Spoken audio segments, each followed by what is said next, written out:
A very very good afternoon to all my नादान परिंदों। कैसे हैं आप लोग? Good afternoon everyone. अगर ऑडियो वीडियो क्लियर है तो जल्दी से एक यस या थम्स अप दे दीजिए। Good afternoon. हेलो शगुन, हेलो आरजू, सुरेंदर, अमरदीप, हर्षिता, लक्ष्मी, बिल्कुल क्लियर है audio video. Sandeep, Solanki, Mansi, done done, क्या बात है। आज मॉलिक्यूलर बेसिस ऑफ इनहेरिटेंस के लेक्चर नंबर 2 पर हम आ गए हैं। लास्ट क्लास बहुत इंपॉर्टेंट थी जहां पर हमने बेसिक्स पढ़ा था, न्यूक्लियोटाइड बनाना, पॉलीन्यूक्लियोटाइड बनाना सीखा था। कितने स्टूडेंट्स ने कल की क्लास को अच्छे से पढ़ा, मजे आ गए और खुद से स्ट्रक्चर्स बनाकर भी देखे? Ribose sugar, deoxyribose sugar, उसके साथ नाइट्रोजन बेस जुड़ी है, first carbon N glycosidic bond, phosphate जुड़ा है, fifth carbon phosphoester bond, और 2 न्यूक्लियोटाइड्स जुड़ी है 3,5 फॉस्फोडाई ईस्टर बॉन्ड से। पॉलीन्यूक्लियोटाइड चेन में एक 5 प्राइम एंड होगा, एक 3 प्राइम एंड होगा।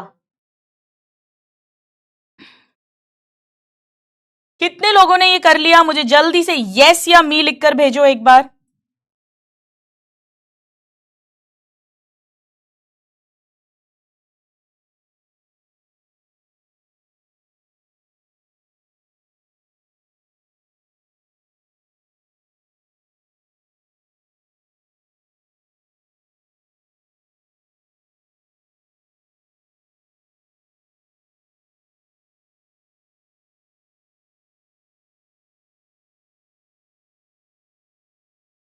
हो गया बेटा? क्या बात है, क्या बात है, बहुत बढ़िया, वेल डन।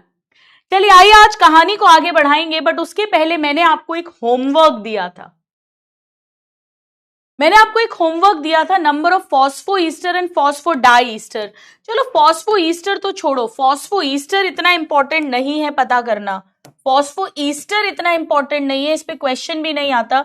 अपन फॉस्फो डाई ईस्टर की बात करते हैं। मुझे पहले आपके आंसर्स चाहिए। क्या आंसर निकाला है? Phosphodiester bond. हाँ बिल्कुल, आशीर्वाद के बिना कोई कहानी शुरू नहीं होगी। ले आओ, चेहरे पे स्माइल, खुश हो जाओ, आंखों में चमक, दिल में फुल पॉजिटिविटी। स्टेथोस्कोप के नाम आशीर्वाद लेते हैं बायोलॉजी माता का, बायोलॉजी मैया का। बोलो बायोलॉजी मैया की जय हो। 98, 198, 98, 198। देखो भाई, 2 ऑप्शंस आ रहे हैं, या तो 98 बोल रहे हैं ज्यादातर स्टूडेंट्स, या 198। आओ देखिए जरा, ए करेक्ट है या बी करेक्ट है, या दोनों ही गलत है, नन ऑफ द अबव है। स्टूडेंट्स 100 बेस पेयर लॉन्ग है, बेस पेयर। इससे आपको समझना पड़ेगा कि ये डबल स्ट्रैंडेड डीएनए है, यानी एक स्ट्रैंड पर 100 न्यूक्लियोटाइड्स हैं आपस में जुड़ी हुई, और एक और स्ट्रैंड है उस पर भी 100 न्यूक्लियोटाइड्स हैं। 2 न्यूक्लियोटाइड के बीच में 1 फॉस्फोडाई ईस्टर होता है, तो 100 न्यूक्लियोटाइड के बीच में 99 फॉस्फोडाई ईस्टर बॉन्ड्स होंगे। पर बेटा यहां पर 99 है, तो यहां पर भी तो 100 न्यूक्लियोटाइड्स हैं, उनके बीच में भी तो 99 फॉस्फोडाई ईस्टर बॉन्ड्स होंगे, क्योंकि बेस पेयर दे रखा है। यानी टोटल 99 प्लस 99 यानी 198 होंगे। तो 98 जिन्होंने निकाला है, मुझे पता नहीं कैसे निकाला, 99 निकालते तो भी मैं समझती कि चलो 100 है तो 99, उन्होंने 1 स्ट्रैंड ही काउंट किया है। 98 आपने कहां से निकाला वो आप जाने और ईश्वर जाने। चलिए ठीक है। अच्छा, एनसीईआरटी कितने लोगों ने रीड करके मार्क कर ली? बताओ जरा। नोट्स अच्छे से पढ़े, समझ लिया, स्ट्रक्चर्स बनाए और एनसीईआरटी भी मार्क करी? बताइए। 2 मिनट।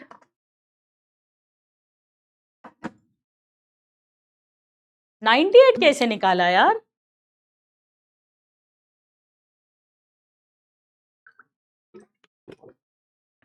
कमाल हो आप लोग, 98 कैसे आ सकता है? मैं खुद ही हैरान हूं। 99 करते तो समझ भी आता है ना।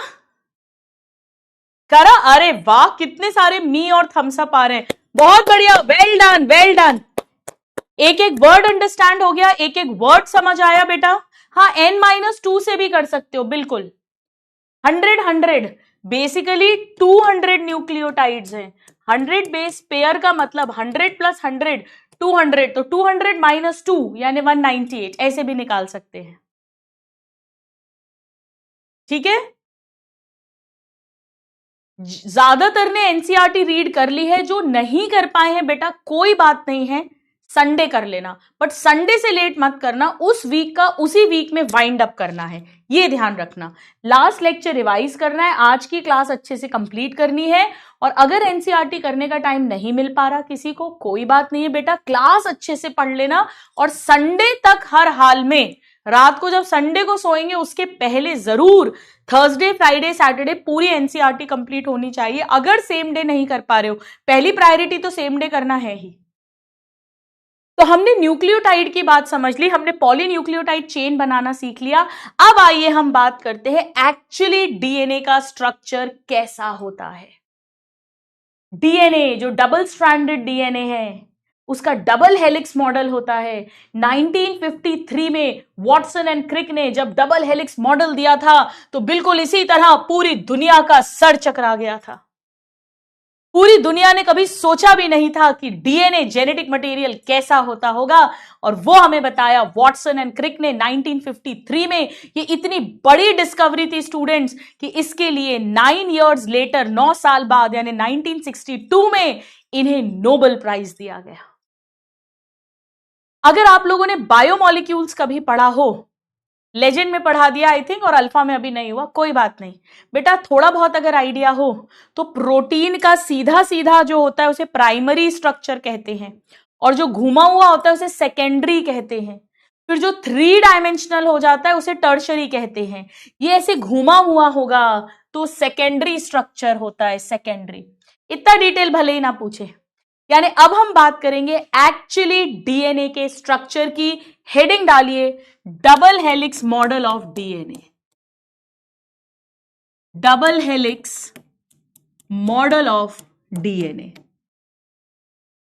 और डीएनए कैसा है बेटा? Double stranded DNA. जिसे डीएस का फुल फॉर्म नहीं आता हो वो मुझसे बिल्कुल मत पूछना। डीएस मतलब double stranded DNA. James Watson and Francis Crick, आप वॉटसन एंड क्रिक भी याद रख सकते हो। होपफुली वो James Watson, Tems Watson, Thames Watson, Mems Watson ऐसे ऑप्शंस नहीं देंगे, hopefully. So by, given by. मैं एक बार पूरा नाम लिख रही हूं, वैसे वॉटसन एंड क्रिक आप याद रख सकते हो। James Watson and Francis Crick, ये आपकी उसी डायरी में चला जाना चाहिए इन 1953, जहां पर आप साइंटिस्ट और इंपॉर्टेंट ईयर्स लिखते हैं। बेटा एनसीईआरटी में दिया है, बहुत इंपॉर्टेंट है। Watson and Crick, James Watson and Francis Crick, 1953। Based on बहुत ध्यान से सुनो, 2 साइंटिस्ट हुए थे, विल्किंस एंड फ्रैंकलिन। इनके पहले उन्होंने एक्सरे डिफ्रैक्शन टेक्निक यूज की थी, और वो भी डीएनए के स्ट्रक्चर को स्टडी कर रहे थे। वो पूरा तो नहीं बता पाए थे, लेकिन उन्होंने इतना बता दिया था कि डीएनए स्ट्रेट स्ट्रक्चर नहीं है। उसके पहले डीएनए ऐसे बनाते थे सीधा। उन्होंने कहा था डीएनए ऐसा नहीं है, डीएनए ऐसे घुमा हुआ है, हेलिक्स है। एक तो ये बताया था। दूसरा उन्होंने ये बताया था कि डीएनए के अंदर हर 3.4 एंगस्ट्रॉम के बाद कुछ है जो रिपीट होता है। वो नहीं बता पाए थे क्या है जो रिपीट होता है, वो बाद में वॉटसन एंड क्रिक ने बताया, हम अभी देखेंगे। बट उन्होंने बता दिया था कि एवरी 3.4 एंगस्ट्रॉम के बाद एक पीरियोडिसिटी है, यानी समथिंग इज रिपीटिंग। ये बात विल्किंस एंड फ्रैंकलिन ने बता दी थी, जिसका यूज करा वॉटसन एंड क्रिक ने, और दिमाग लगाकर डीएनए के स्ट्रक्चर को डिकोड किया। So Maurice Wilkins and R Franklin का X ray diffraction data, X ray diffraction data, X ray diffraction तक इंपॉर्टेंट है, बाय मॉरिस विल्किंस। आप विल्किंस याद रख लेना, Maurice Wilkins and Rosalind Franklin, R Franklin. मैं फिर कह रही हूं, स्ट्रक्चर तो वॉटसन एंड क्रिक ने ही बताया है, पर इनके एक्सरे डिफ्रैक्शन डेटा का यूज किया था। इन्होंने कहा था DNA is in the form of helix, DNA is in form of helix, यानी घूमा हुआ स्ट्रक्चर है, जैसे एक स्टेयरकेस होती है, सीढ़ी होती है घूमने वाली, और 3.4 एंगस्ट्रॉम पर पीरियोडिसिटी है, समथिंग इज रिपीटिंग, बार बार बार बार कुछ है जो रिपीट हो रहा है। एक तो ये नॉलेज इनके पास थी, हेलिक्स है और 3.4 पर पीरियोडिसिटी है। लिखो एक बार, लिखो।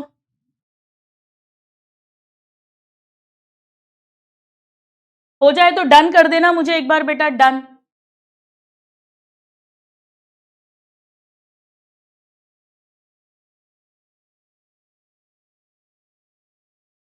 बैठे मत रहो, मस्ती मत मारो, डन लिखो अगर हो गया तो।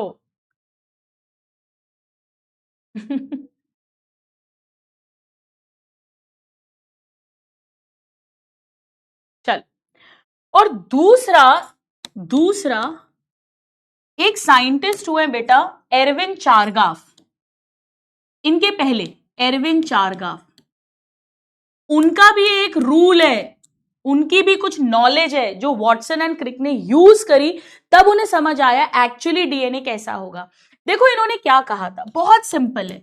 इन्होंने कहा था कि एक डबल स्ट्रैंडेड डीएनए के अंदर, एक डबल स्ट्रैंडेड डीएनए के अंदर जितनी प्यूरीन्स हैं उतनी पिरामिडीन्स हैं। बेटा तब तक डीएनए का स्ट्रक्चर नहीं डिस्कवर हुआ है, नहीं हुआ है, पर इन्होंने पहले ही बोल दिया जितनी प्यूरीन है उतनी पिरामिडीन्स है। मतलब जितनी ए और जी मिलाकर हैं उतनी ही टी और सी वाली न्यूक्लियोटाइड्स होंगी। बेटा आज हम जानते हैं ऐसा क्यों है, क्योंकि अगर वन स्ट्रैंड पर ए है तो दूसरे पे टी आएगा, अगर यहां टी है तो ए आएगा, सी है तो जी आएगा, जी है तो सी आएगा, यानी जितने ची उतने सी, जितने ए उतने टी, यानी टोटल जितनी प्यूरीन्स उतनी पिरामिडीन्स। आज हम ये बात बिल्कुल समझते हैं। अगर मैं रेशियो निकालूं इसका तो ये आ जाएगा 1। ये चारगाफ जी ने कहा था। बेटा इसी से तो इनकी घंटी बजी थी कि जरूर 2 स्ट्रैंड्स होंगे और कॉम्प्लीमेंट्री बेस पेयरिंग होगी, इसीलिए तो जितनी प्यूरीन्स होंगी उतनी पिरामिडीन्स होंगी। पर यह बात पहले ही बता दी थी चारगाफ जी ने। ऐसा क्यों होता है? क्योंकि आज हम जानते हैं ए टी के साथ 2 हाइड्रोजन बॉन्ड से जुड़ती है और सी जी के साथ 3 हाइड्रोजन बॉन्ड से जुड़ती है। ये बेटा हाइड्रोजन बॉन्ड्स हैं, 3 हाइड्रोजन बॉन्ड्स, हम दोबारा भी लिखेंगे अभी, और 2 हाइड्रोजन बॉन्ड्स, यानी जो बेस की पेयरिंग होती है दोनों स्ट्रैंड्स पर वो फिक्स्ड है, स्पेसिफिक है।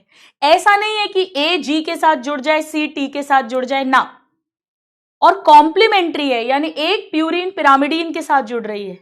यहां भी देखो प्यूरीन पिरामिडीन के साथ अटैच हो रहा है, एक प्यूरीन है और एक पिरामिडीन है। यानी चारगाफ रूल क्यों एप्लीकेबल है? बिकॉज ऑफ कॉम्प्लीमेंट्री, यानी 1 प्यूरीन और 1 पिरामिडीन है, और उसमें भी फिक्स है, स्पेसिफिक है। कौन सी? Which purine will bind with which pyrimidine, complementary and fixed specific base pairing. इसी के कारण जितनी प्यूरीन उतनी पिरामिडीन्स होंगी, और इसी के कारण प्यूरीन अपॉन पिरामिडीन का रेशियो 1 होगा। कितने स्टूडेंट्स को यह बात अच्छे से समझ में आ गई? जरा मुझे थम्स अप दे दो।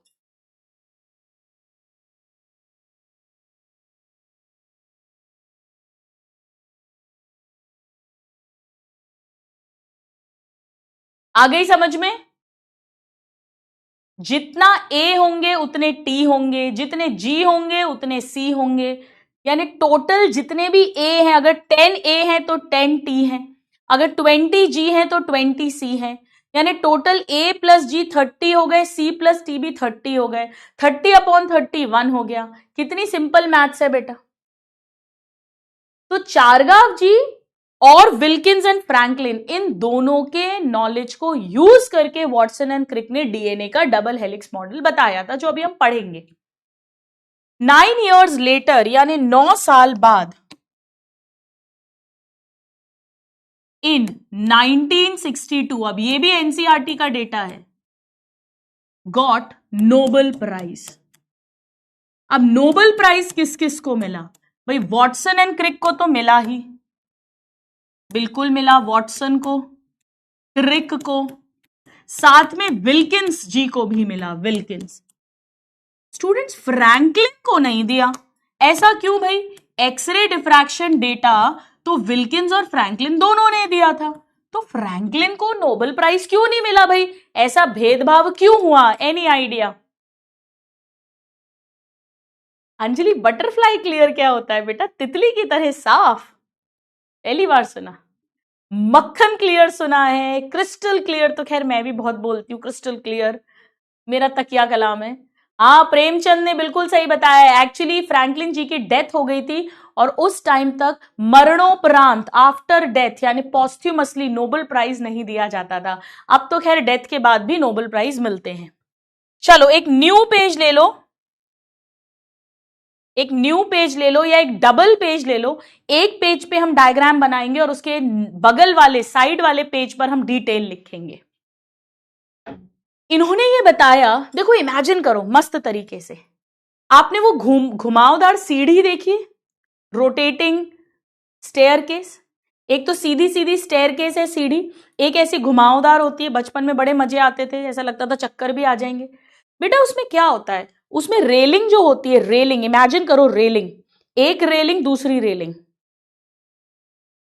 ये दो पॉलीन्यूक्लियोटाइड चेन्स हैं, ठीक है।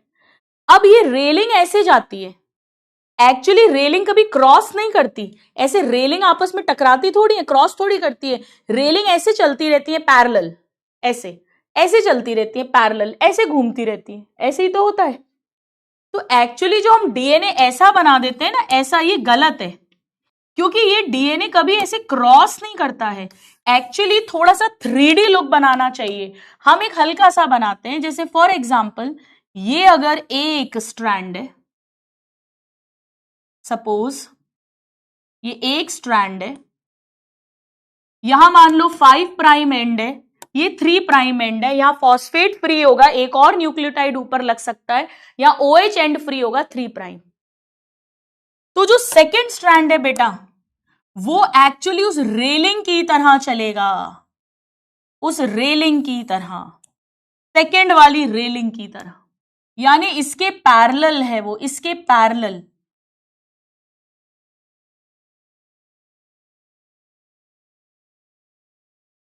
बट पैरेलल ना बोलकर एंटी पैरेलल होगा, जो कल आपको बना के दिखाया था। यानी वन स्ट्रैंड में 5 प्राइम ऊपर 3 प्राइम नीचे है, तो दूसरे में 3 प्राइम ऊपर और 5 प्राइम नीचे होगा,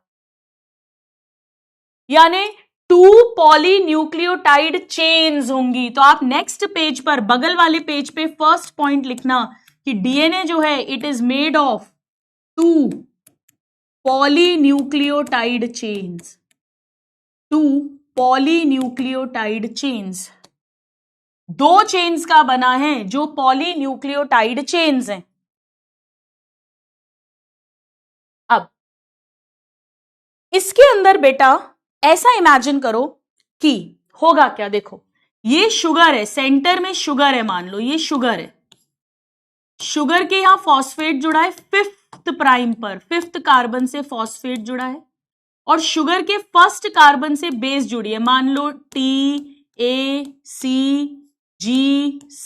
मान लो। ऐसे ही सेम यहां पर भी, ये सेंटर में शुगर है, यहां फॉस्फेट है 5th कार्बन पे,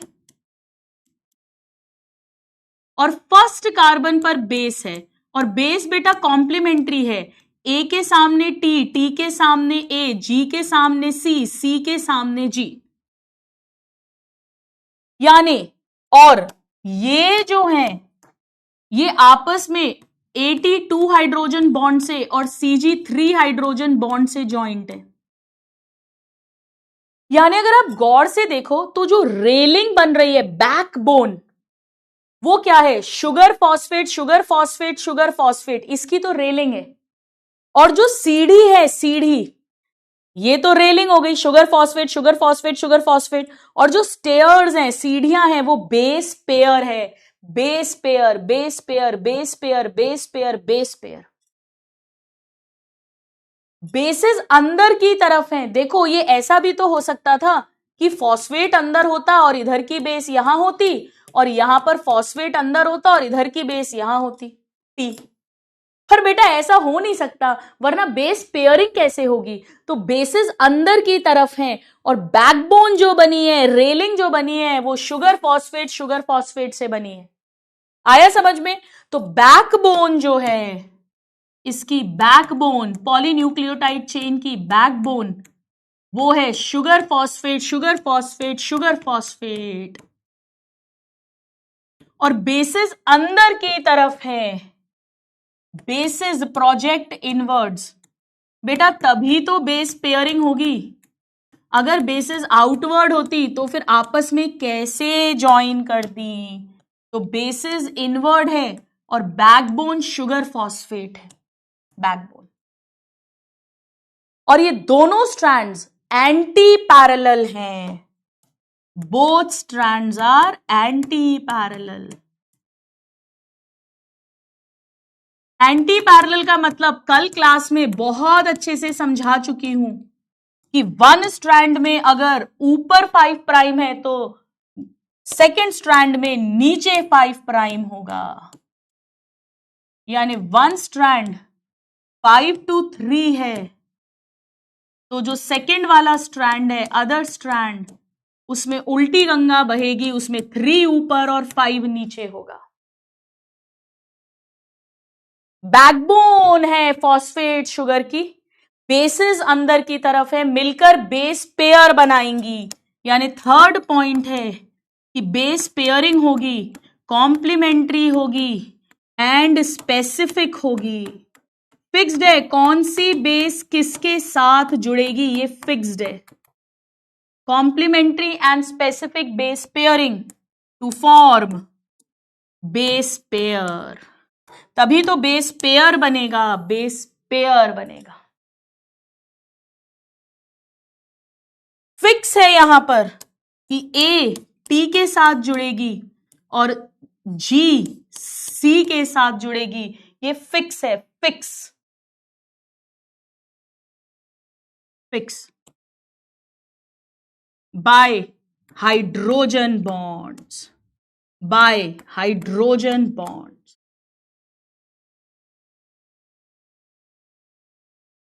यानी हम कह सकते हैं कि दोनों स्ट्रैंड की बेसिस जो है वो आपस में हाइड्रोजन बॉन्ड से जुड़ी है। ये बेटा हाइड्रोजन बॉन्ड है, हाइड्रोजन बॉन्ड, हाइड्रोजन बॉन्ड। या ये कहो टू स्ट्रैंड्स आपस में हाइड्रोजन बॉन्ड से जुड़े हैं। So bases in two strands, bases in two strands are joined by hydrogen bonds, hydrogen bonds to form base pair, of course, to form base pair. तो two strands आपस में या basis आपस में hydrogen bond से जुड़ी है।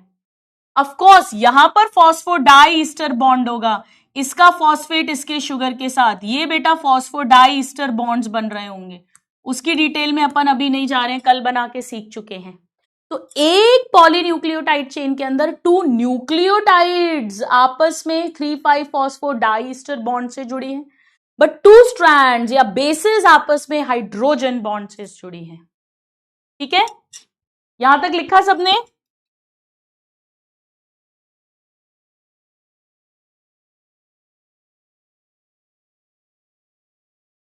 अब एक बात उन्होंने और बताई कि वो जो ये उन्होंने चारगाफ रूल से समझा था, एरविन चारगाफ के रूल से उन्हें ये समझ में आया था। अब विल्किंस एंड फ्रैंकलिन ने जो कहा था कि ये हेलिक्स है, उन्होंने बताया कि जो हमारा नॉर्मल डीएनए है वो राइट हैंडेड घूमता है।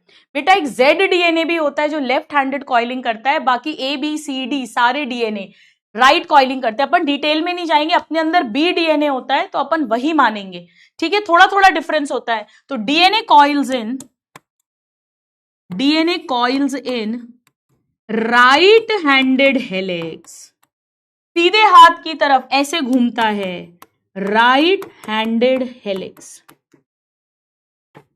ये राइट हैंडेड इंपॉर्टेंट है, लेफ्ट हैंडेड कर देंगे तो रॉन्ग हो जाएगा। अब एक बात और उन्होंने देखी, बहुत ध्यान से सुनना। सपोज करो मैं फर्स्ट स्टेयर केस पे खड़ी हूं, फर्स्ट सीढ़ी पर खड़ी हूं, मैं इधर आ जाती हूं फर्स्ट सीढ़ी पे, ये स्टेयर केस ऐसे घूम रहा है।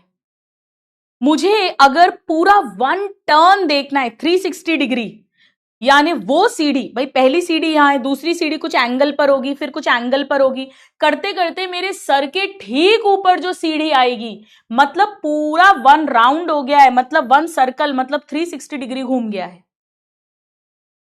उन्होंने देखा कि जब डीएनए घूमता है और पूरा वन राउंड कंप्लीट करता है, यानी 360 डिग्री, तो इस बीच में 10 सीढ़ियां 10 बेस पेयर आते हैं।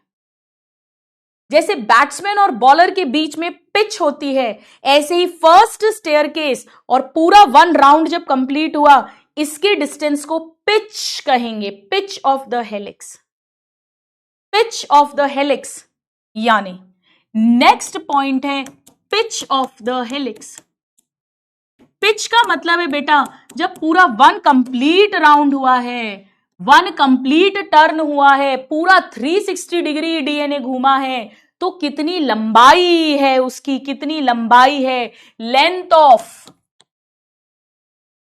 One complete turn off DNA, complete turn यानी 360 degree turn off DNA.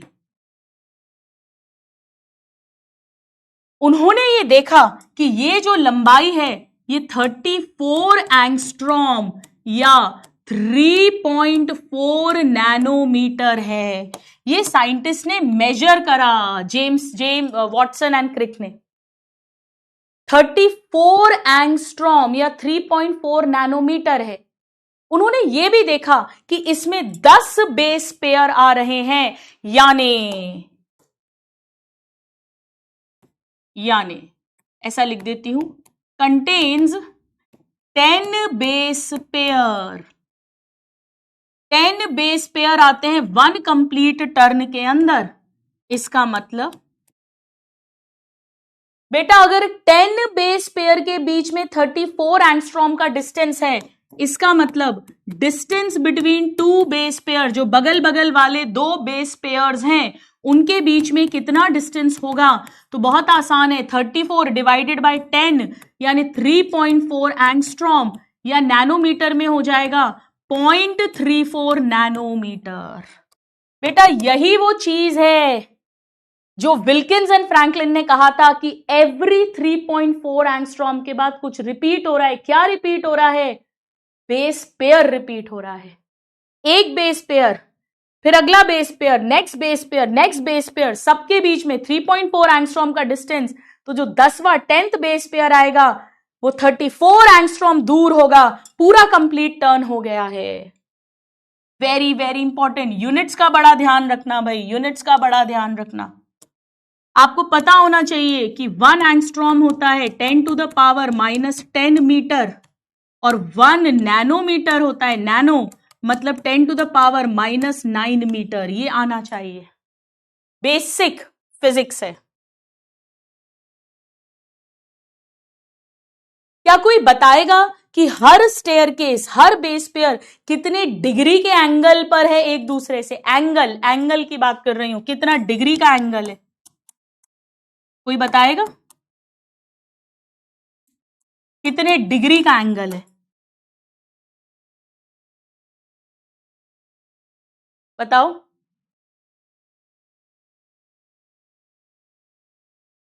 Angle 36 degree, एक बेस पेयर, फिर 36 डिग्री पर दूसरा, फिर 36 डिग्री, 36 डिग्री, 36 डिग्री, तभी तो 10 में हो जाएगा 360 डिग्री। उन्होंने डायमीटर भी देखा, मतलब ये चौड़ाई, तो ये डायमीटर था 2 नैनोमीटर या 20 एंगस्ट्रॉम।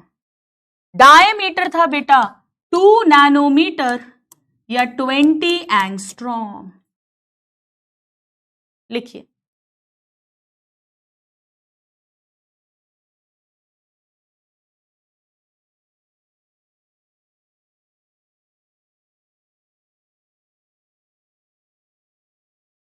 अब एक बात और समझो, इस डायग्राम में पिच किसे कहेंगे? देखो बेटा, ये थोड़ा छोटा अगर आप देखो गड्ढा हो रहा है, पर इस गड्ढे को देखो, ये कितना लंबा गड्ढा हो रहा है।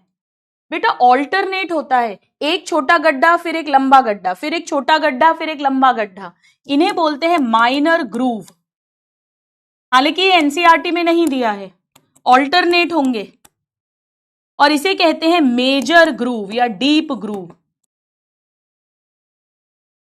टू माइनर ग्रूव के बीच में पिच है या टू मेजर ग्रूव के बीच में पिच है, यानी पिच जो है ये है बेटा, यहां से लेके यहां तक ये पिच है। पिच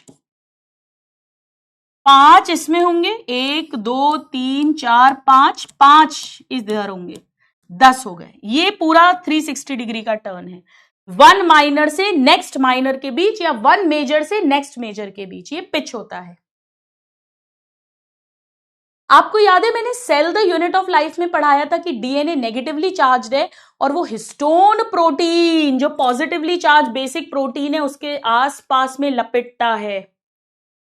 बेटा वो जो हिस्टोन है ना वो यहां घुसता है, मेजर ग्रूव, यहां पर हिस्टोन का वो जो ऑक्टामर था वो यहां बाइंड करता है। हालांकि ये पॉइंट एनसीईआरटी में नहीं दिया, नहीं भी याद रखोगे चलेगा, चलेगा। टू माइनर ग्रूव के बीच का डिस्टेंस पिच है या टू मेजर ग्रूव के बीच का डिस्टेंस पिच है? हाँ, फिर न्यूक्लियोसोम बना था, बिल्कुल। अब लिख लिया इतना सबने, डन है। अब एक बात और बड़ी इंटरेस्टिंग है, देखो नेचर ने क्या बनाया है। नेचर ने हर जगह पे जो बेस पेयरिंग की है, एक प्यूरिन और एक पिरामिडीन के बीच में की है। प्यूरिन डबल रिंग होगी, पिरामिडीन सिंगल रिंग होगी, उससे एक यूनिफॉर्म डिस्टेंस आया है। भाई मान लो अगर ए और जी ज्वाइन करते तो 2 रिंग 4 रिंग इतना चौड़ा हो जाता, और टी और सी करते तो 1 और 1 रिंग, दोनों पिरामिडीन है तो 2 रिंग यानी इतना डिस्टेंस होता, तो डीएनए से आड़ा टेढ़ा हो जाता।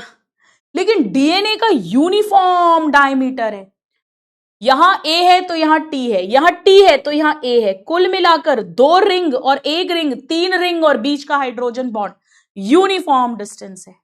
और उसके कारण डीएनए को स्टेबिलिटी मिलती है। कितने लोगों को यह बात सही लगती है कि बिल्कुल सही बात है? कितने लोगों को लगता है?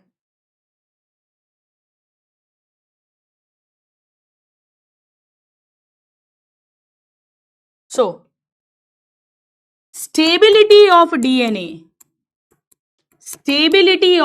DNA is conferred by या is given by, is provided by A, complementary base pairing। ये जो एक पिरामिडीन और एक प्यूरीन है, this generates uniform distance between two strands, naturally अगर किसी चीज का डिस्टेंस यूनिफॉर्म है, डायमीटर यूनिफॉर्म है, तो वो ज्यादा स्टेबल होगा, सीधी सी बात है। साथ में हाइड्रोजन बॉन्ड से भी और स्टेबिलिटी मिल गई, क्योंकि दोनों स्ट्रैंड्स के बीच में हाइड्रोजन बॉन्ड्स हैं, वो भी स्टेबिलिटी दे रहे हैं। और तीसरा वेरी इंपॉर्टेंट, ये जो बेस पेयर है एक के ऊपर एक है, एक के ऊपर एक। भाई कपड़ों को आपने तरीके से जमा कर रखा है, तो वो ज्यादा स्टेबल है, बजाय ऐसे ही फेंक रखा है। तो स्टेबिलिटी का एक रीजन और है, plane of one base pair, plane of one base pair stack over other in double helix। बेटा बहुत इजी, अगर हमने सारे पॉइंट समझ लिए तो कुछ भी मुश्किल नहीं है, रटने का काम नहीं है। प्रॉपर अरेंजमेंट है, एक प्यूरिन एक पिरामिडिन, साथ में एक्स्ट्रा स्टेबिलिटी के लिए हाइड्रोजन बॉन्ड, इन सब के कारण डीएनए काफी स्टेबल है। आरएनए बेटा सिंगल स्ट्रैंडेड होता है मोस्टली, तो हाइड्रोजन बॉन्ड नहीं होंगे, बेस पेयरिंग नहीं होगी, ऐसे स्टैकिंग नहीं होगी, साथ में यूरेसिल है, साथ में राइबोज शुगर में सेकंड कार्बन पर OH है, ये सब उसे मोर रिएक्टिव बनाएगा, इसीलिए वो लेस स्टेबल होता है। हमने क्या बात की, हमने बात की कि डीएनए के अंदर 2 पॉलीन्यूक्लियोटाइड चेन्स हैं, बैकबोन शुगर फॉस्फेट है, बेसेस अंदर की तरफ हैं, दोनों स्ट्रैंड्स एंटी पैरेलल हैं, बेस पेयरिंग हो रही है हाइड्रोजन बॉन्ड से, कॉम्प्लीमेंट्री एंड स्पेसिफिक है, AT/2 hydrogen bond, GC/3 hydrogen bond, इसके कारण से एक प्यूरिन एक पिरामिडिन यानी यूनिफॉर्म डिस्टेंस क्रिएट हो रहा है जो स्टेबिलिटी देता है, plus one base pair stacking over the other भी स्टेबिलिटी देता है, हाइड्रोजन बॉन्ड्स भी स्टेबिलिटी देते हैं, राइट हैंडेड घूमा हुआ है, 360 डिग्री के कंप्लीट टर्न के अंदर 10 बेस पेयर आते हैं, ईच बेस पेयर के बीच में 3.4 एंगस्ट्रॉम का डिस्टेंस है, यानी total length of one complete turn यानी पिच है 34 एंगस्ट्रॉम, और डायमीटर भी यूनिफॉर्म डायमीटर है 2 नैनोमीटर। अच्छा मुझे एक बात बताओ, अगर मैं आपको डीएनए में वन स्ट्रैंड पर न्यूक्लियोटाइड का सीक्वेंस बता दूं, कैन यू टेल मी, क्या आप मुझे बता सकते हो कि जो सेकेंड स्ट्रैंड है उस पर न्यूक्लियोटाइड का क्या सीक्वेंस होगा, यस या no? What do you think, क्या बोलते हो आप लोग? आप बता पाओगे या नहीं बता पाओगे, बताओ जरा मुझे। मैंने क्या कहा, मैंने कहा if we know sequence of nucleotides on one strand, क्या आप बता सकते हो सेकेंड का क्या होगा? then the sequence on other strand, then the sequence of nucleotides on other strand, बोलिए। Yes, complementary and specific base pairing के कारण can be predicted. Yes, and why? Due to complementary and specific base pairing. हमें पता है कि कौन सा base किसके साथ जुड़ता है, बिल्कुल पता है, can be predicted. For example अगर ये एक स्ट्रैंड है 5-2-3 और इस पर ATCGGCTA है, तो कोई भी बच्चा साइंटिस्ट होने की जरूरत नहीं है, वो बता देगा कि ये एंटी पैरेलल है, यहां A है तो T है तो A, C है तो G है तो CGAT होगा। यहां 2 हाइड्रोजन बॉन्ड होंगे, यहां पे 3 हाइड्रोजन बॉन्ड होंगे, यहां पे 2 हाइड्रोजन बॉन्ड होंगे, कोई भी बता देगा। डीएनए पॉलीमरेज भी तो यही करता है, मैं आगे सिखाऊंगी। वन स्ट्रैंड को पढ़ता जाएगा, रीड करता जाएगा और उसके कॉम्प्लीमेंट्री स्पेसिफिक बेस लेकर आता जाएगा। बेस मतलब पूरी न्यूक्लियोटाइड लाई जाएगी। स्टूडेंट्स इसे कहते हैं, इस बात को कहते हैं हॉलमार्क ऑफ डीएनए स्ट्रक्चर। ये हॉलमार्क है डीएनए का, और किसी कंपाउंड में कार्बोहाइड्रेट, प्रोटीन, फैट, आरएनए, किसी में ऐसा नहीं होता। यहां पर ये इसका हॉलमार्क फीचर है, हॉलमार्क लिख लीजिए। क्लास में याद हो रहा है सबको?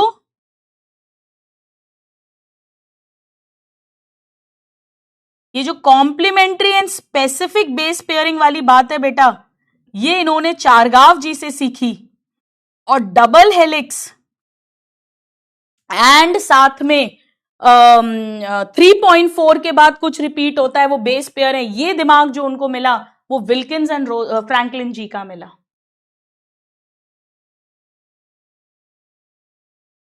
छोटी सी ट्रिक से हम याद कर सकते हैं अगर हेल्प करें। विल्किंस फ्रैंकलिन जी ने एक्सरे डिफ्रैक्शन डेटा दिया था, चारगाफ जी ने purine is equal to pyrimidine बताया था, और फाइनली जो डीएनए का स्ट्रक्चर दिया था, स्ट्रक्चर, वो वॉटसन एंड क्रिक ने दिया था। ये सारे साइंटिस्ट इन्वॉल्व होंगे। ट्रिक की वैसे कोई जरूरत नहीं, आप ऐसे ही याद कर सकते हो। चलो,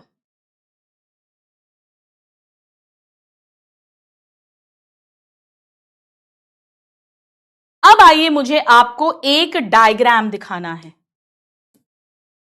ये मैंने पूरा एक एक वर्ड आपको क्लास में लिखवा दिया है, एक एक वर्ड। अब आप खुद पढ़िएगा, आपके लिए बहुत ज्यादा इजी हो जाएगा। हमने सब कुछ लिख लिया है बेटा। ये डायग्राम, इस पर आ जाओ। लास्ट क्लास में हमने 5.1 फिगर देखा था जहां पर केवल एक चेन बनी थी, तो मैंने आपको फ्री 5 और फ्री 3 दिखाया था। अब हम सेकेंड डायग्राम देख रहे हैं जहां पे डीएनए बना दिया है डबल स्ट्रैंडेड पॉलीन्यूक्लियोटाइड चेन है। यहां पर 5 यानी फॉस्फेट फ्री है और यहां पर 3 OH फ्री है। पर दूसरे वाले में देखो मिरर इमेज बना है, इधर 5 फ्री है और इधर 3 फ्री है। ये मैंने आपको कल बना के दिखाया था। यहां इस तरह से शुगर है, यहां ऑक्सीजन है, यहां इस तरह से शुगर है, यहां ऑक्सीजन है। फर्स्ट कार्बन यहां भी बेस से जुड़ा है, फिफ्थ कार्बन फॉस्फेट से जुड़ा है। ये मैंने आपको क्लास में बना के दिखाया था। जहां पे सी है वहां जी है, जी है, सी है, टी है, ए है, टी है। ए और टी के बीच में 2 हाइड्रोजन बॉन्ड्स हैं, जी और सी के बीच में 3 हाइड्रोजन बॉन्ड्स हैं। ये 1 पॉलीन्यूक्लियोटाइड चेन है, ये anti parallel second polynucleotide chain है। बैकबोन है, sugar phosphate sugar phosphate sugar phosphate, bases अंदर की तरफ है और स्पेसिफिक कॉम्प्लीमेंट्री बेस पेयरिंग है with the help of hydrogen bonds. Clear हो गया एवरीबडी? चलो, ये देखिए, ये देखिए एनसीईआरटी का डायग्राम। एडिनाइन थाइमीन के साथ जुड़ेगी, ग्वेनाइन साइटोसिन के साथ जुड़ेगी। येलो ग्रीन एंड ऑरेंज और रेड इन्होंने कॉम्बो लिया है। देखो इस तरह से, ये बेटा माइनर ग्रूव, इधर मेजर ग्रूव है। ये 2 माइनर ग्रूव के बीच में पिच है। यहां 5 आएंगे, इन्होंने गलत बनाया, यहां 5 आएंगे, यहां 5 आएंगे। ये रेलिंग है बैकबोन शुगर फॉस्फेट की, और ये बेस पेयर है, बीच में हाइड्रोजन बॉन्ड होगा, यहां पे 2, यहां पे 3। ये डीएनए का डबल हेलिक्स स्ट्रक्चर शो करा गया है। ये पार्ट अभी मैंने आपको नहीं पढ़ाया है, ये पार्ट मैं आपको नेक्स्ट क्लास में पढ़ाऊंगी, कमिंग क्लासेस में पढ़ाऊंगी। ये पार्ट, इतना सा पार्ट, ये सारा पढ़ लिया हमने। सब लोग नोट कर रहे हैं? चलो, इस पर अभी हम आएंगे बेटा, ये मैं नेक्स्ट क्लास में पढ़ाऊंगी। इसे हटा देती हूं, इसे हटा देती हूं। चलो, अब आ जाओ, हेडिंग डालिए, पैकेजिंग ऑफ डीएनए। हेडिंग डालो, हेडिंग लिखो एक बार, पैकेजिंग ऑफ डीएनए।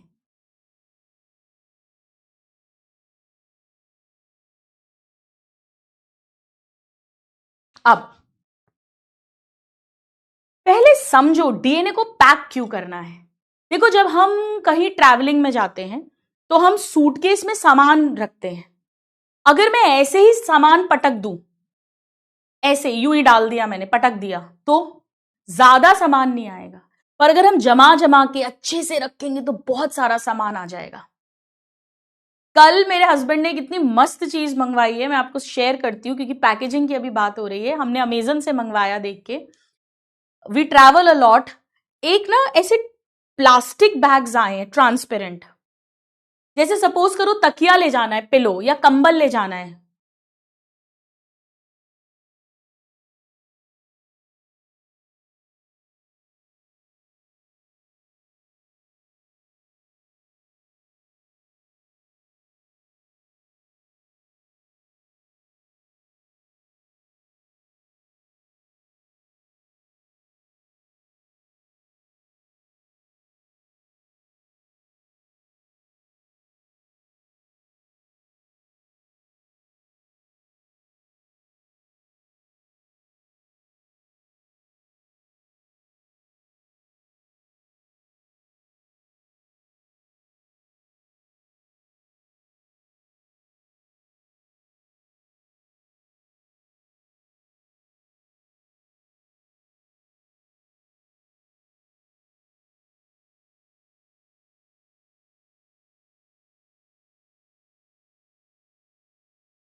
कि ह्यूमंस के अंदर पैकेजिंग की जरूरत है, क्योंकि इतने बड़े डीएनए को इतने छोटे न्यूक्लियस के अंदर पैक करना है। क्या प्रोकैरियोट्स में जरूरत है? आओ समझते हैं। इन ई कोलाई बैक्टीरिया, बैक्टीरिया मतलब प्रोकैरियोट, प्रोकैरियोट। चलिए, अब इसके अंदर भी बेटा दो बेस पेयर के बीच में जो डिस्टेंस होता है वो हमारी ही तरह होता है, यानी 0.34 नैनोमीटर। मैं इतना ही लिख रही हूं, यानी 0.34 इंटू 10⁻⁹ मीटर। सेम होता है हमारी तरह, हमारी तरह। और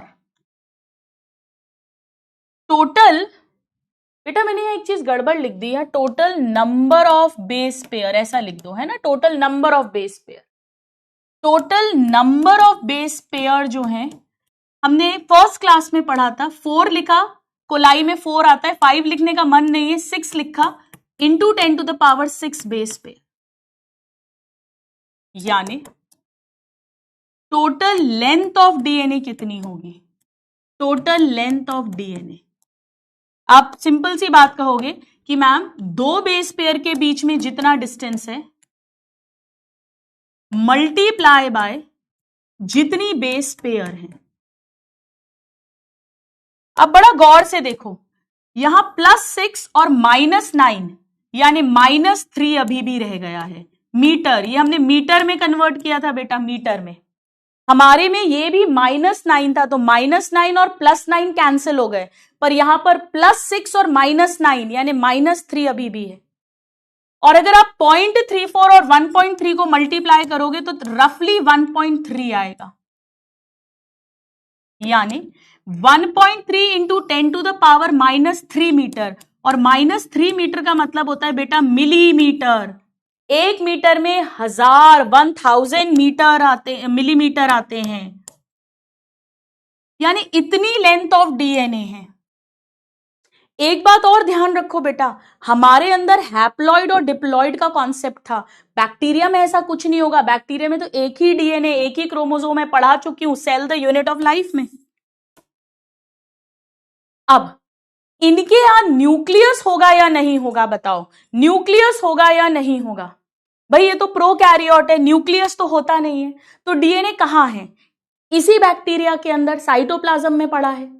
बैक्टीरिया क्या है? सिंगल सेल का ऑर्गेनिज्म है, यानी वो जो सेल का साइज है, यानी बैक्टीरिया का साइज है, वो हमारे न्यूक्लियस जितना ही होता है। यानी बेटा यहां पर भी अगर आप गौर से देखो तो बैक्टीरिया का साइज स्मॉलर है और डीएनए का साइज बड़ा है। हमारे में भी न्यूक्लियस का साइज स्मॉलर है, डीएनए की लेंथ बड़ी है। यहां पे भी बैक्टीरिया का साइज छोटा है और डीएनए की लेंथ बड़ी है। यानी ये बात तो मैंने प्रूव कर दी कि दोनों ही केस में डीएनए की पैकेजिंग करनी पड़ेगी। एग्रीड और नॉट? अग्रीड और नॉट, यस और नो, जल्दी से मुझे बता दो, मानते हो या नहीं मानते हो कि हाँ मैम करना तो पड़ेगा ऐसा? कितने लोग मान रहे हैं?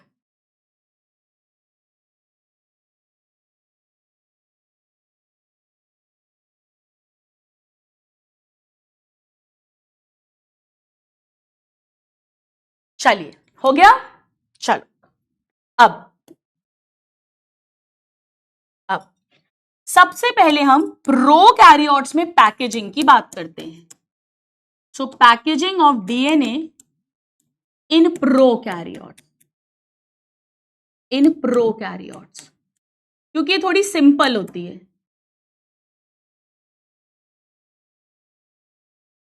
स्टूडेंट्स मेरी एक बात बहुत ध्यान से सुनो, यहां पर भी डीएनए में फॉस्फेट है, नेगेटिवली चार्ज्ड है, डीएनए हमेशा नेगेटिवली चार्ज्ड होगा। यहां पर भी वो एक पॉजिटिव बेसिक प्रोटीन के अराउंड क्रैप करेगा, लेकिन कॉइल करेगा। लेकिन आपको याद है cell the unit of life में, कितने लोगों को याद है, थम्स अप भेजना, मैंने बताया था कि प्रोकैरियोट में हिस्टोन प्रोटीन नहीं होता है, हमारे में हिस्टोन होता है। इनके में एक दूसरा प्रोटीन है जो बेसिक है, पॉजिटिवली चार्ज्ड है, जिसके अराउंड डीएनए रैप करेगा, बट वो हिस्टोन नहीं है, नॉन हिस्टोन प्रोटीन है, इसे पॉलीअमीन बोलते हैं। एक बात और है, इनके में न्यूक्लियस नहीं है, डीएनए साइटोप्लाज्म में है। पर बेटा साइटोप्लाज्म में पूरे में से बिखरा नहीं रहता, बिखरा नहीं रहता। आपको याद है जब हमने डीएनए का वो बैक्टीरिया का स्ट्रक्चर बनाया था cell the unit of life में प्रोकैरियोटिक सेल का, तो हमने ऐसे डीएनए बना दिया था डबल स्ट्रैंडेड सर्कुलर। ऐसा थोड़ी ना था कि ये पूरा ऐसे बिखरा पड़ा हुआ है। तो ये प्रॉपरली एक पॉजिटिव बेसिक प्रोटीन के साथ कॉइल करेगा और एक प्रॉपर स्ट्रक्चर बनाएगा और एक प्रॉपर एरिया में रहेगा, रीजन में रहेगा, पूरा स्कैटर्ड नहीं होगा साइटोप्लाज्म में। है तो साइटोप्लाज्म में naked, no nuclear membrane, no nucleus, but scattered नहीं है। इसे हमने न्यूक्लियोइड कहा था। ये जो पूरा बना, ये जो पूरा एरिया है, ये न्यूक्लियोइड हो गया। चलिए तो इसी बात को अब हम लिखेंगे। चलिए आइए लिखते हैं। In prokaryotes well organized nucleus is absent. एक प्रॉपर न्यूक्लियस नहीं है क्योंकि न्यूक्लियर मेम्ब्रेन नहीं है। तो प्रोकैरियोट्स के अंदर न्यूक्लियस, भाई हमारे अंदर तो न्यूक्लियस है, न्यूक्लियस के अंदर होगा, लेकिन फिर भी जो डीएनए है वो बिखरा नहीं है पूरा, not scattered through out cytoplasm. It is present in cytoplasm, पर बिखरा हुआ नहीं है, स्कैटर्ड नहीं है पूरा का पूरा of cell, not scattered through cytoplasm. यहां पर भी डीएनए जो नेगेटिवली चार्ज्ड है, it coils around non-histone protein। बेटा अगर डीएनए नेगेटिवली चार्ज्ड है, ऑफ कोर्स ये पॉजिटिवली चार्ज्ड होगा, ऑफ कोर्स ये बेसिक प्रोटीन होगा, डीएनए एसिडिक है, बट ये हिस्टोन नहीं है। इन्हें पॉलीअमीन्स कहते हैं, पॉलीअमीन्स।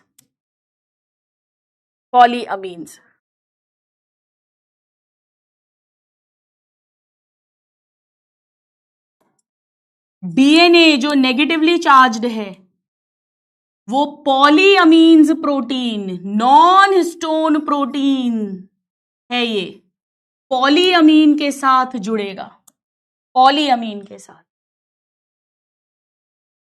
इस पूरे एरिया को कहेंगे इन अ रीजन कॉल्ड, पूरे साइटोप्लाज्म में बिखरा नहीं है, इसे कहेंगे न्यूक्लियोइड।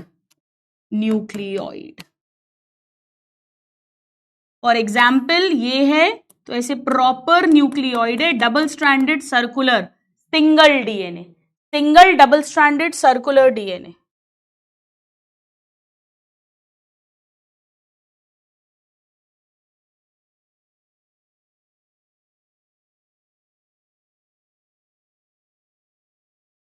लिखा सबने?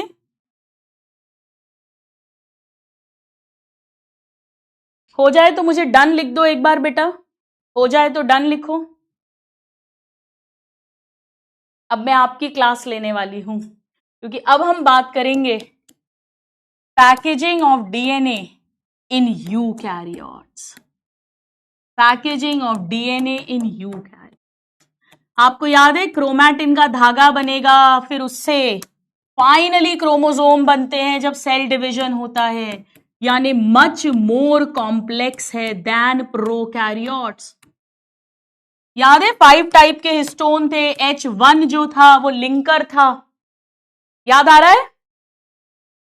और अब मैं यहां लिखूंगी details taught in cell the unit of life lecture 9 and 10। मैं कुछ भी नहीं पढ़ाऊंगी, मैं एक हल्का सा रिकैप लगाऊंगी। ये सब आपका cell the unit of life lecture 9 and 10, ये वाला 9 है और आगे के 10।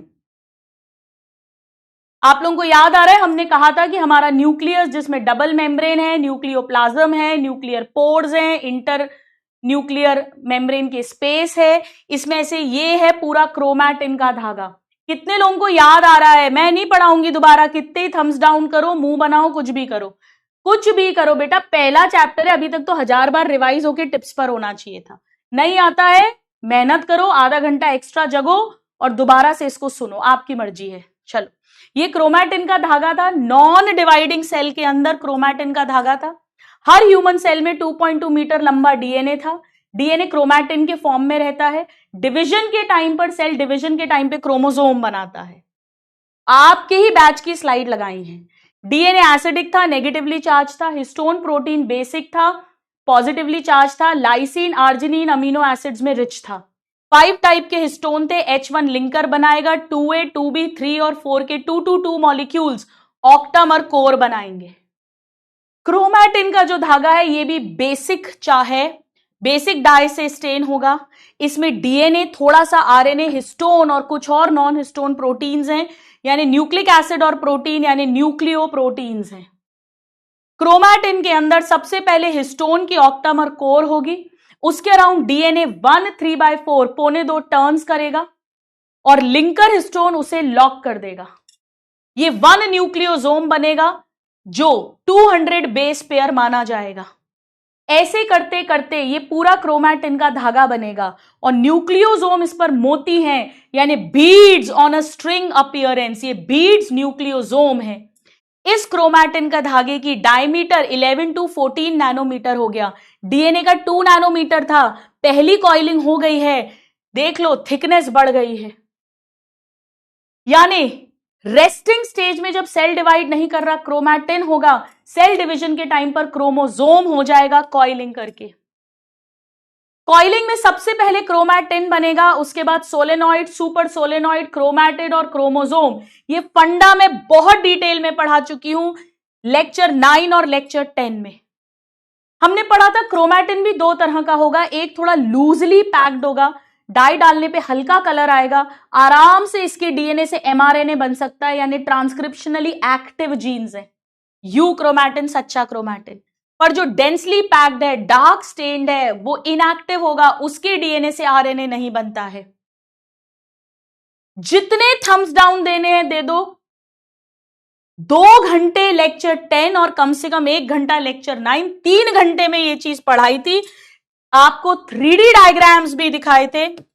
मैं कुछ भी दोबारा नहीं कराऊंगी, एक बार 3D डायग्राम से भी याद दिला देती हूं सब कुछ, अगर याद आ जाए आपको। भूले भटके वो भूली दास्तां लो फिर याद आ गई, नजर के सामने घटासी नहीं छानी चाहिए, सब याद आना चाहिए। देखो, हमने बात की थी बहुत अच्छे से कि ये डीएनए है और ये डीएनए हिस्टोन के अराउंड कॉइल कर रहा है।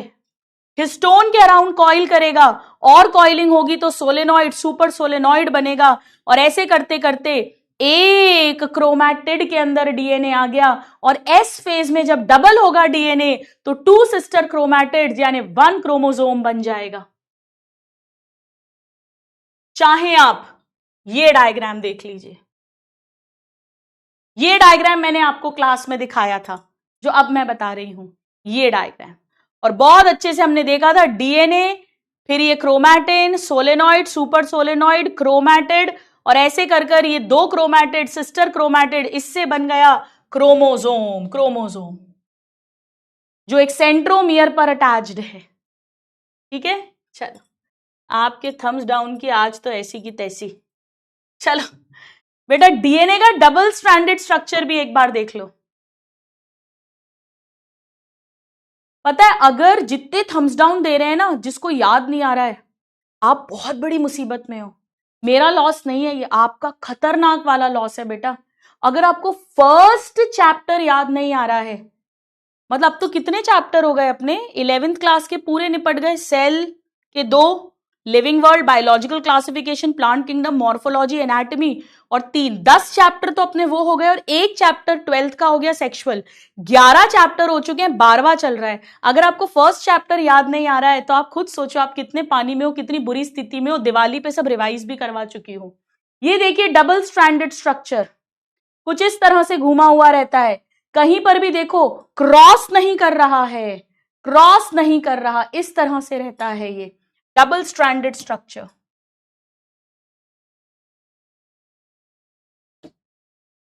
प्ले लिखा है, देखें क्या है भाई, प्ले करके है, कुछ नहीं है, यही है। अच्छा अच्छा अच्छा, कुछ हो रहा है, हो रहा है, हो रहा है, देखो देखो देखो आपको भेज दूं, ये लो भेज देती हूँ, आपकी 3D लाइब्रेरी में आ जाएगा। चलिए,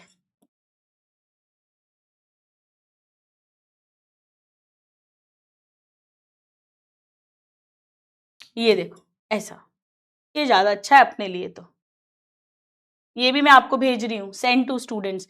ये देखो थाइमीन, एडेनाइन, ग्वेनाइन, साइटोसिन, ये बेस पेयरिंग हो रही है और ये शुगर फॉस्फेट की बैकबोन है, इस तरह से रहता है, इस तरह से रहता है। ये देखो ऐसा, ये बेटा कहीं पर भी टच नहीं हो रहे, क्रॉस नहीं कर रहे, ऐसा ऐसे चल रहे हैं, ऐसे पैरेलली चल रहे हैं, एंटी पैरेलली ऑफ कोर्स, इस तरह से, लाइक दिस।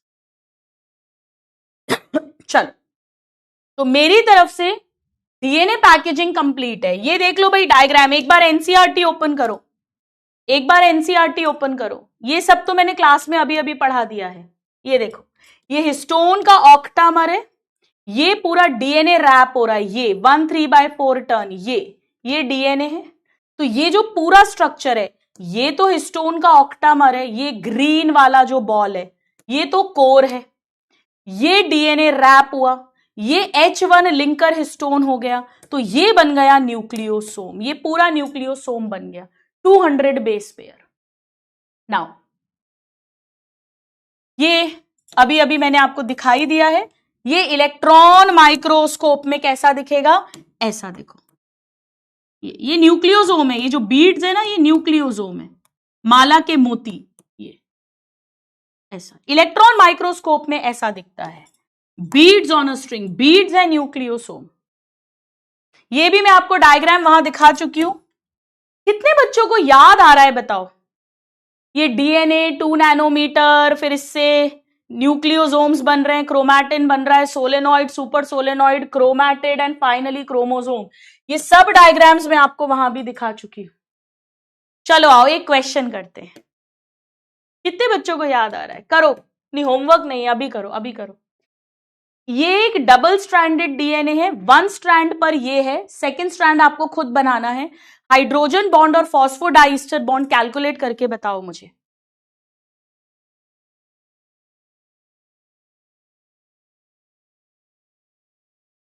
बेटा इतनी मूर्ख थोड़ी ना हूं मैं, दोबारा से पढ़ाऊंगी 3 घंटे की चीज।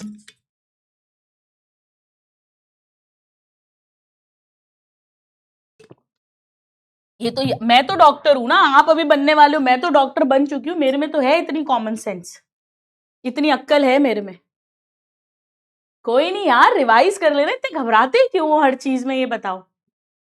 बिल्कुल याद नहीं आ रहा है ना, अगर पढ़ चुके हो तो बेटा मुश्किल में तो हो, देखो हंसी जरूर आ रही है पर मुश्किल में तो हो। चलो, तो ACGTA GAGT, यानी यहां पर होगा TGCATCTCA।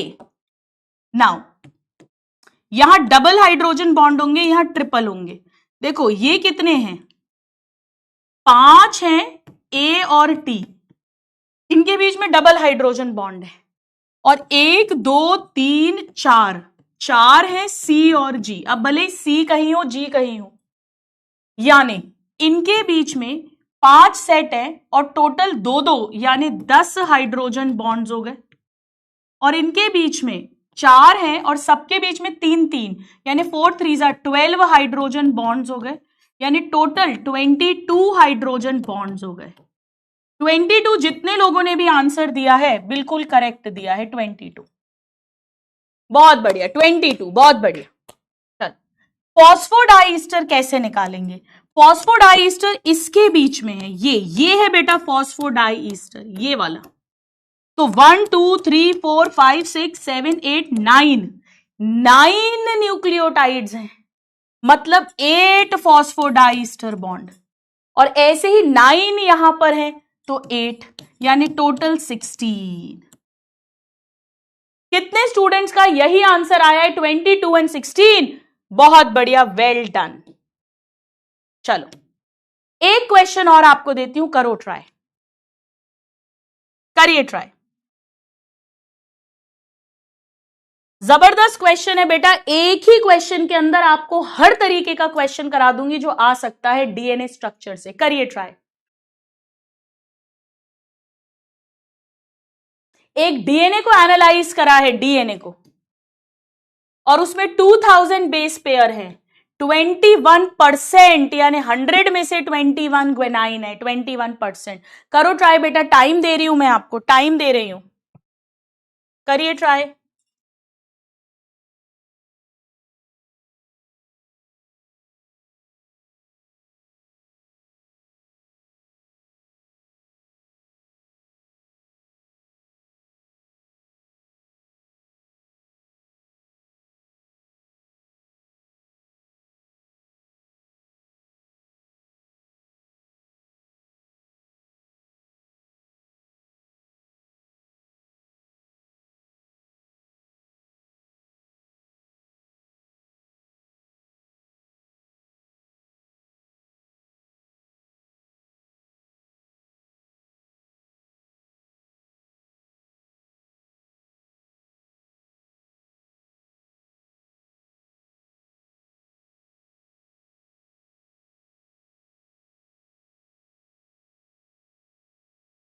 हाँ जी, चलो ये इसका सेकेंड पार्ट है, करो ट्राई, सेकेंड पार्ट।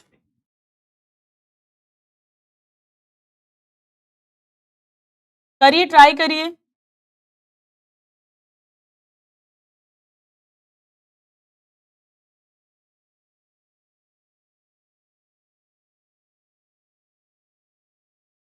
करो, क्वेश्चन तो जरूरी है बेटा करना। चलो करो ट्राई करो, टाइम दे रही हूं मैं, कोई शिकायत नहीं, अच्छे से टाइम दे रही हूं।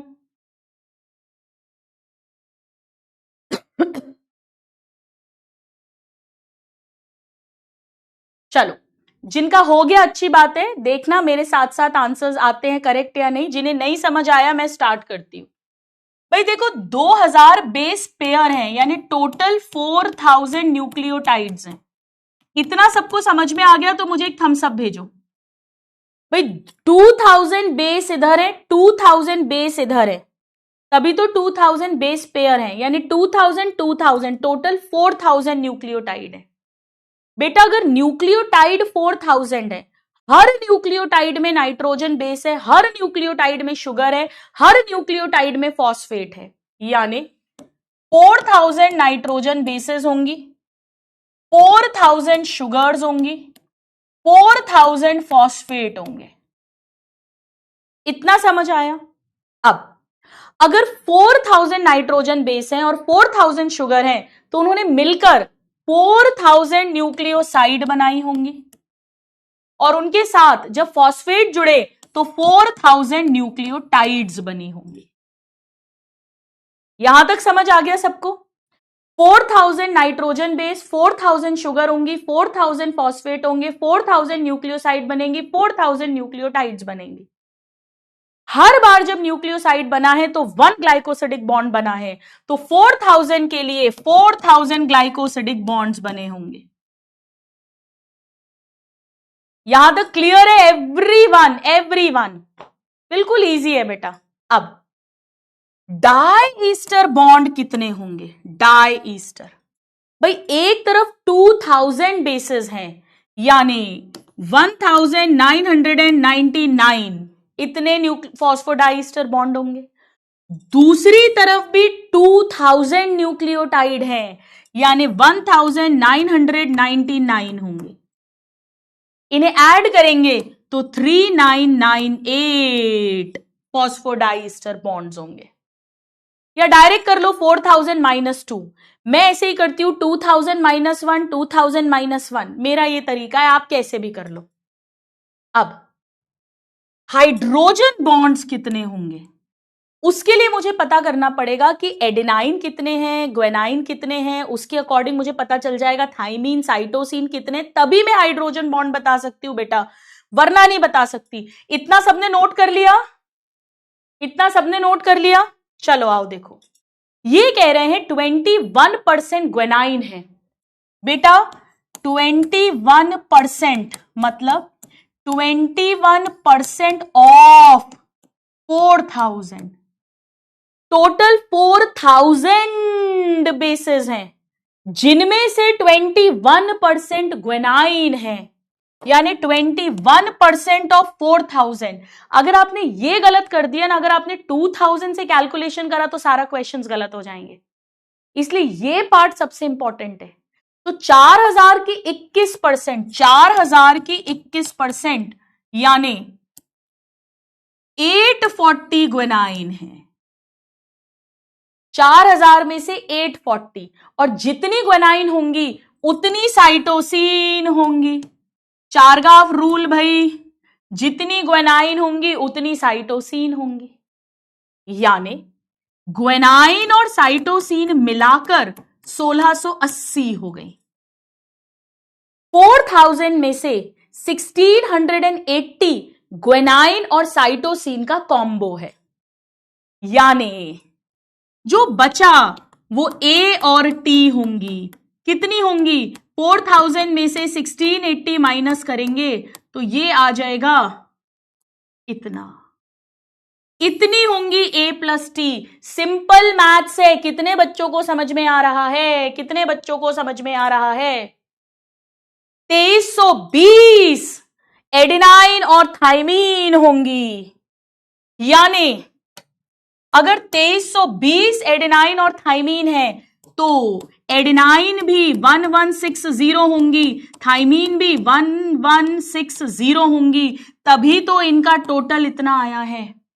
तो ये 840 यानी 1680 हो गई, ये 1160 यानी 2320 हो गया, टोटल करोगे तो 4000 हो गया। यही तो आना चाहिए, यानी एडेनाइन भी है 1160, थाइमीन भी है 1160, यूरेसिल नील होगी बेटा, क्योंकि ये डीएनए है, यूरेसिल होगी नहीं। आ गया सबको यहां तक? चलो अब हाइड्रोजन बॉन्ड कैसे निकलते हैं देखो।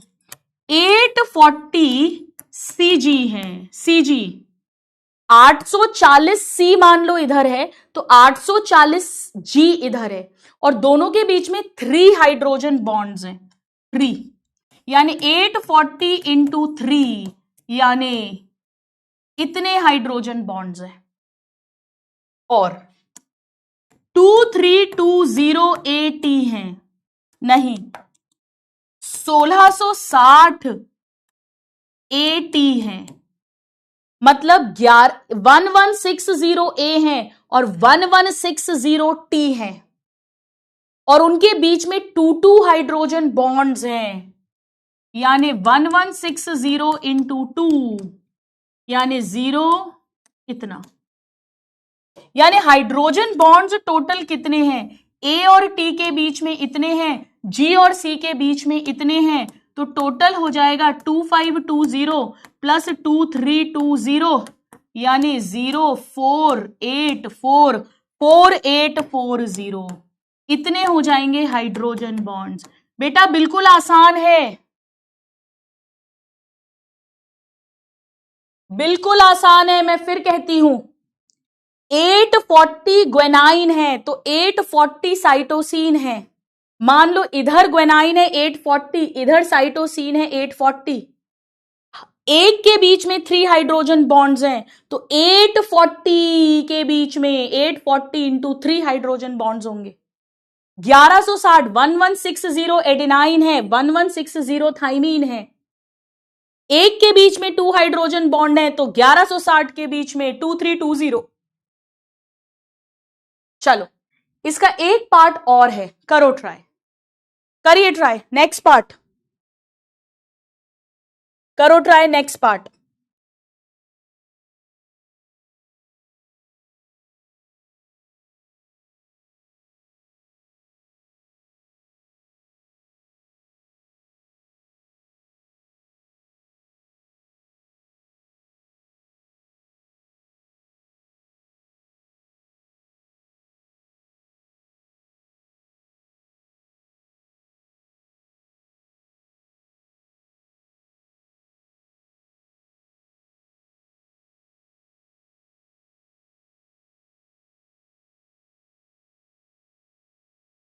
करो, ट्राई करो बेटा।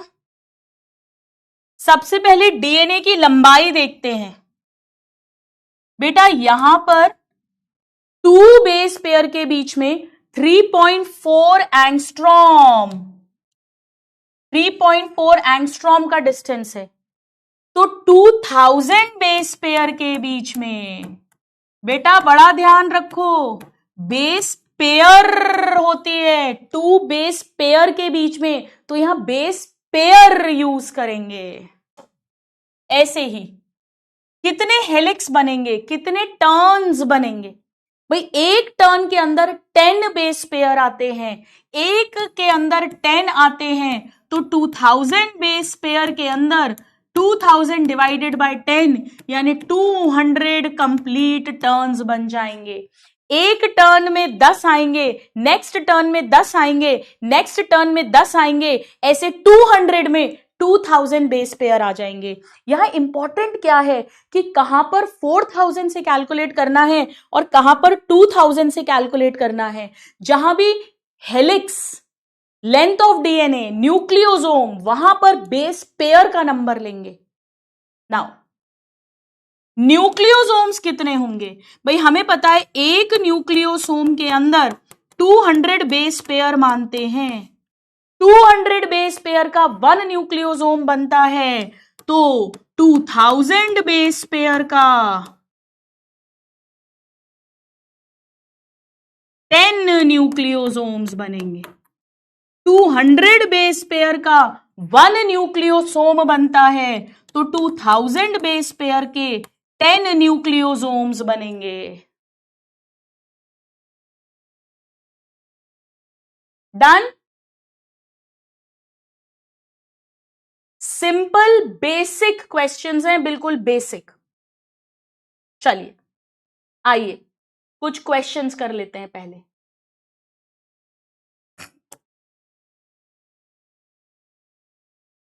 करो ट्राई।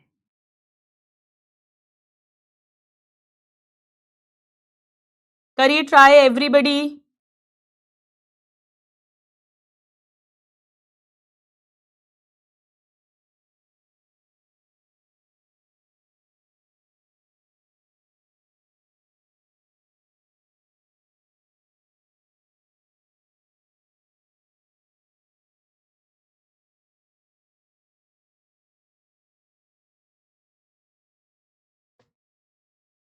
वन चेन के अंदर ये है, तो दूसरे में क्या होगा?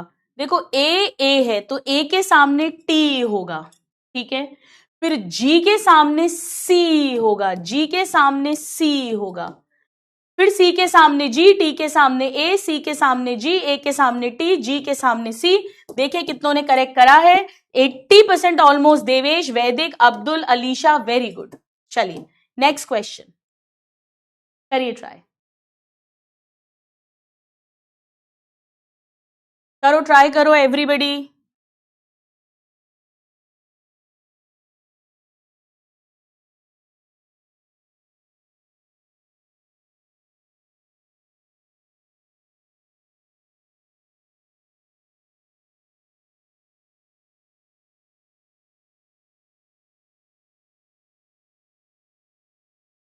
डिस्टेंस बिटवीन टू, बड़ी आसपास की बेस पेयर 3.4 नैनोमीटर नहीं है बेटा, 0.3 नैनोमीटर है।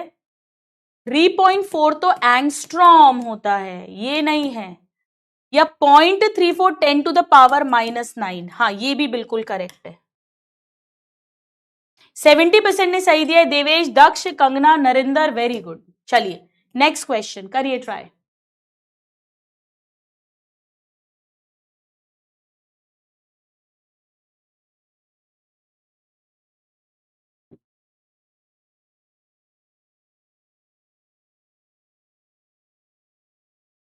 करो ट्राई करो।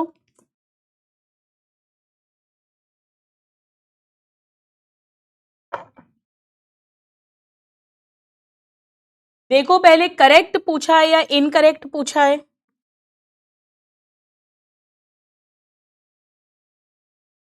Watson and Crick proposed double helix model which was based on X-ray diffraction data by Wilkins and Franklin। Correct है, 1 करेक्ट है, तो ये आंसर नहीं होगा।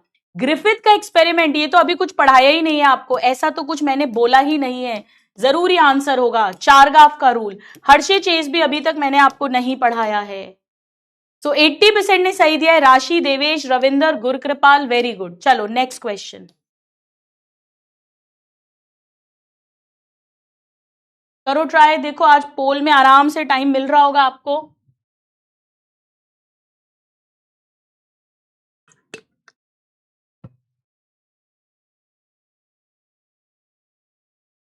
Ergin Chargaff stated that for double-stranded DNA, the ratio between adenine thymine and guanine cytosine is.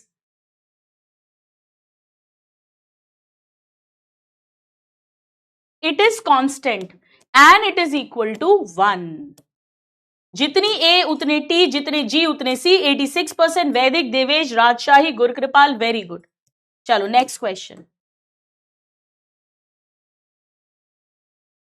Next question करिए try. Loosely packed, lightly stained, active part, सच्चा part, euchromatin. Cell the unit of life में already detail में पढ़ाया था और वहां कहा भी था, मॉलिक्यूलर बेसिस में दोबारा नहीं पढ़ाऊंगी। 87%। संजना, हरीश, राजशाही, वेरी गुड बेटा। चलो एनसीईआरटी का डायग्राम बेस्ड क्वेश्चन, मैं साइड हो जाती हूं, देखिए।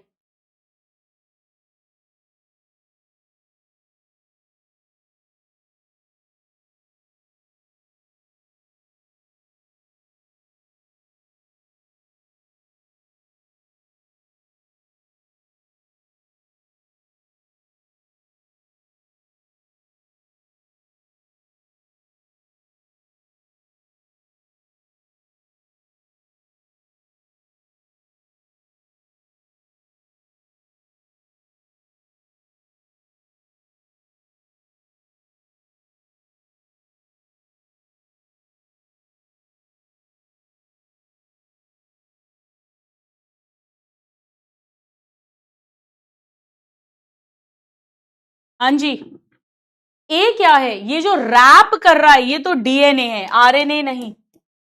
ये H1 है, हिस्टोन H1 है। और ये टेट्रामर नहीं होता बेटा, ऑक्टामर होता है, टेट्रामर कुछ नहीं होता है। इसका आंसर ए हो जाएगा। 86%। वैदिक, देवेश, दक्ष, क्या बात है यार, बहुत बढ़िया आंसरिंग कर रहे हो। चलो नेक्स्ट क्वेश्चन। नहीं नहीं ये नहीं आएगा, रुको, ये नहीं आएगा आपको अभी, एक मिनट, ये भी नहीं आएगा, ये भी नहीं आएगा। हाँ ये आ जाएगा, ये करो ट्राई, चलो करो ट्राई।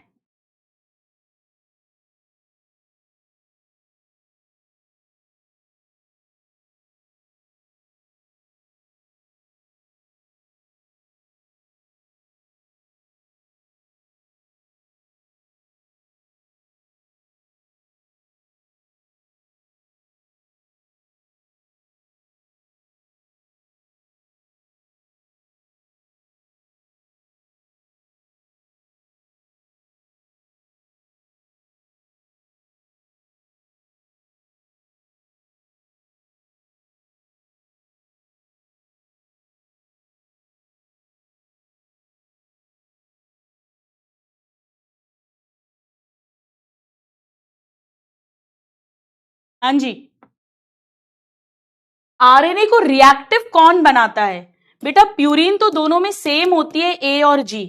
हाँ राइबोज शुगर है, उस पर OH ग्रुप है, वो सेकेंड कार्बन पर है बेटा, थर्ड कार्बन पर नहीं। कंफ्यूज मत होना, थर्ड कार्बन फॉस्फोडाई ईस्टर बॉन्ड बनाने में इन्वॉल्व होगा। 50%, ये 26%, ये देखो ये कंफ्यूज हो गए 27% स्टूडेंट्स। बेटा थर्ड कार्बन का OH फॉस्फोडाई ईस्टर बॉन्ड बनाता है, बट आरएनए डीएनए में डिफरेंस जो है वो सेकंड कार्बन वाला है। सदाव, रिमझिम, उत्तर, राहुल, रविंदर, वेरी गुड। चलिए नेक्स्ट क्वेश्चन करिए ट्राई। करो ट्राई।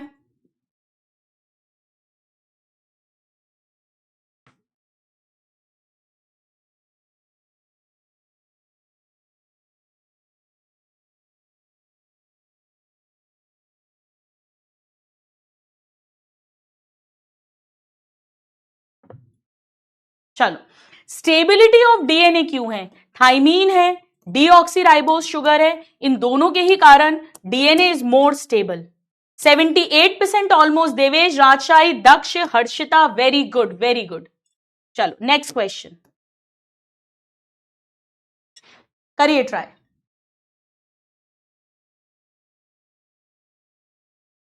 डीएनए आरएनए दोनों में पूछा है बेटा, बोथ बोथ। करो ट्राई करो, रूपसा, अवेना, अस्मिता। देखो एडेनाइन तो दोनों में होगी, एडेनाइन दोनों में होगी बिल्कुल, ग्वेनाइन भी दोनों में होगी, दोनों प्यूरिन्स दोनों में होती है, ठीक है। साइटोसिन भी दोनों में होगी, यूरेसिल दोनों में नहीं होगी, यूरेसिल केवल आरएनए में, यूरेसिल दोनों में नहीं होगी, नो नहीं होगी। और फॉस्फेट दोनों में होगा बेटा, फॉस्फेट तो दोनों में होगा, फॉस्फेट दोनों में होगा, तो 1, 2, 3 और 5 दोनों में होगा। 67 ऑलमोस्ट 70%। देवेश, रिमझिम, रविंदर, ए Patel, Sadaf, very good. Sorry चूहे जी को नहीं लगाएंगे, इतना टाइम हो रहा है अभी। ठीक है, नया टॉपिक नहीं स्टार्ट करूंगी मैं नया टॉपिक नहीं शुरू करती। चल, so with this we complete today's class.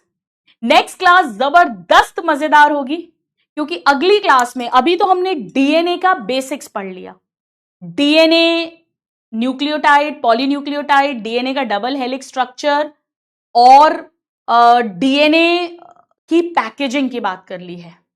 अब हम नेक्स्ट क्लास में बात करेंगे सर्च फॉर जेनेटिक मटेरियल। आप कहोगे मैम सर्च की क्या जरूरत है? बेटा सर्च की ये जरूरत है कि जो डीएनए है, हमेशा से साइंटिस्ट को नहीं पता था that it is the genetic material. Scientist were not aware. Scientist को लगता था कि शायद आरएनए जेनेटिक मटेरियल हो, शायद प्रोटीन जेनेटिक मटेरियल हो, तीनों रेस में थे।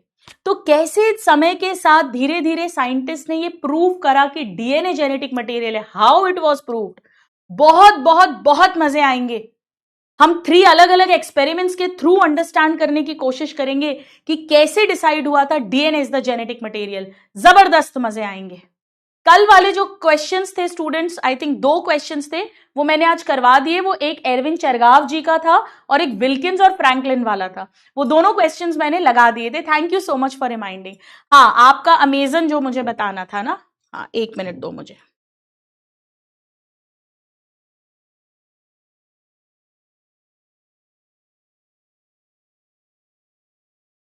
इसे लिख लेना, वैक्यूम स्टोरेज बैग्स, ऐसे करके डाल देना, vacuum storage bags.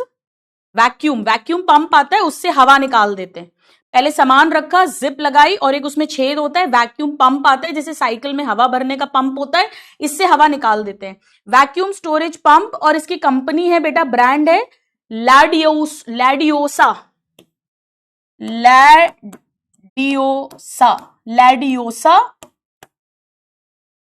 Vacuum storage bags. अब ये बाद में लोग देखेंगे तो स्टूडेंट्स को समझ ही नहीं आएगा ये मैम ने क्या लिखा है। ये ना बायो से रिलेटेड है, ना फिजिक्स से रिलेटेड है, ना केमिस्ट्री से रिलेटेड है। 450 रुपए का आया था, 448 का। बहुत बहुत अच्छी चीज है स्टोरेज के लिए भाई, अपने घर में बता सकते हो, मम्मी भी खुश हो जाएंगी, बोले ये देखो गुरु माँ और भी कितनी अच्छी अच्छी बातें बता देती है। और जब आप लोग वहां जाओगे फॉरेन घूमने, जब आप डॉक्टर्स बन जाओगे, अपना पैसा कमाओगे, देश विदेश जाओगे, तो ये वैक्यूम पंप आपके बहुत काम आएंगे।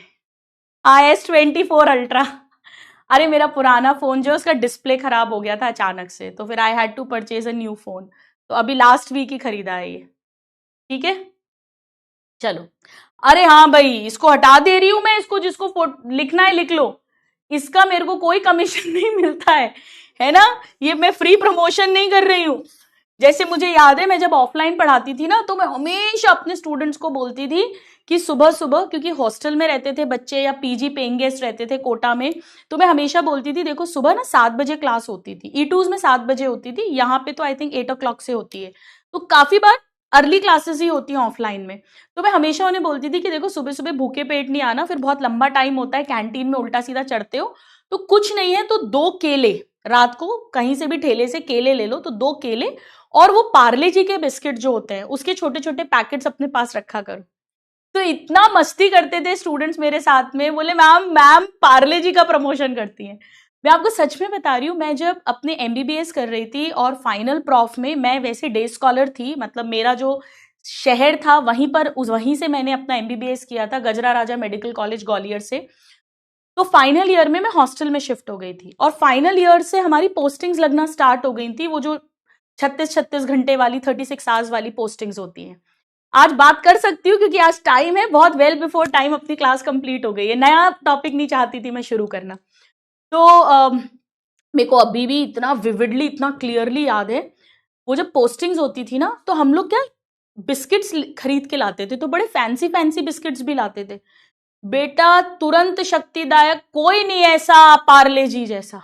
वो जो पार्ले जी के या टाइगर के बिस्किट्स होते हैं, उससे वाकई में इंस्टेंट एनर्जी मिलती थी। आप भले क्रीम वाले बिस्किट खा लो, गुड्डे के कोई भी बिस्किट खा लो, फैंसी फैंसी, टेस्ट वेस्ट तो अलग बात है, लेकिन एनर्जी जो है ना, वो पार्ले जी के बिस्किट का कोई तोड़ नहीं है। तो वहां से मुझे इतना विविडली याद है, मैं अपने हर स्टूडेंट को बोलती थी कि सुबह 2 केले या पार्ले जी का पैकेट सबके बैग्स में रखवाती थी मैं, ठीक है।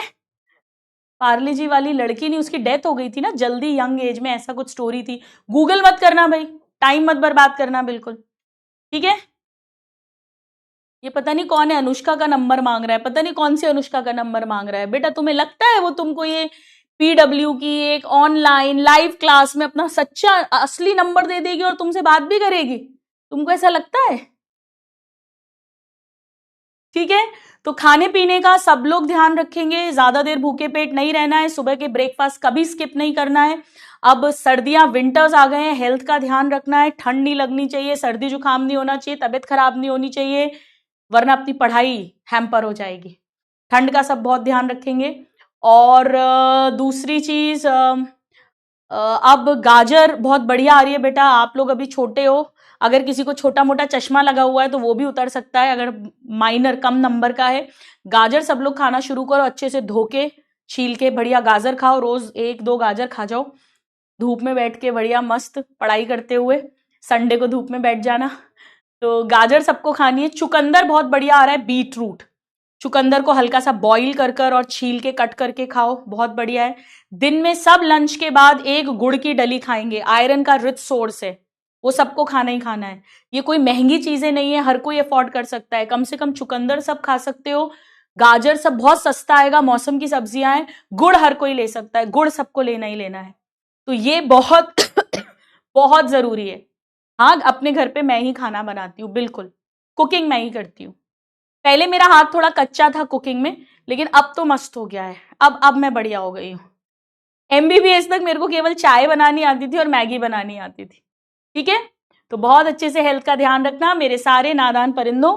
हेयर्स के लिए क्या करें भाई, बाल झड़ना तो एक बड़ी यूनिवर्सल प्रॉब्लम आजकल हो गई है।